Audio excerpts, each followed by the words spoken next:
The feedback was where we started, really, because a lot of this research on formative assessment was about different kinds of feedback.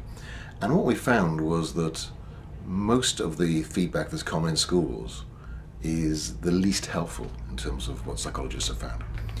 So there's lots of different ways of looking at feedback, but a very important way of thinking about feedback is whether it's ego involving or task involving. So if you say to students that you did very well, you were one of the best pieces of work, you did one of the best pieces of work in the class, that's ego involving because it focuses on that person's position in the class.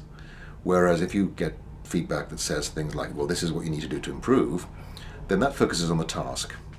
And what the research shows very clearly is that ego involving feedback is rarely effective and in fact can lower achievement.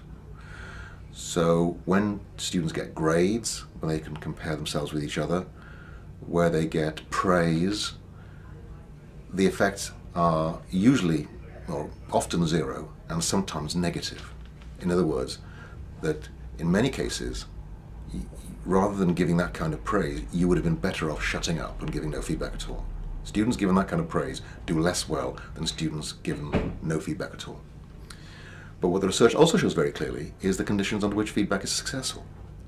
So the research shows, for example, that when the feedback focuses on what students need to do to improve, and in particular how to go about it, then you get very large impacts on student achievement.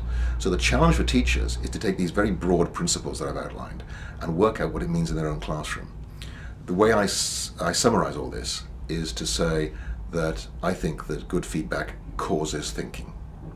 The really important thing is that when a student gets a piece of feedback, the first thing they do is think, not react emotionally, not disengage, but think.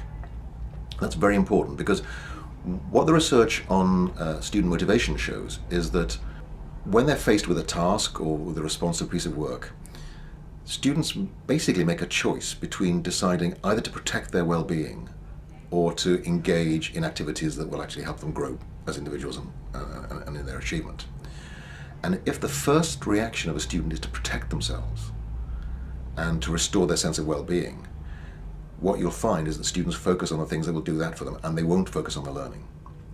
So what we need to do is to give students feedback that helps them move forward, give them feedback that makes it clear that ability is incremental rather than fixed.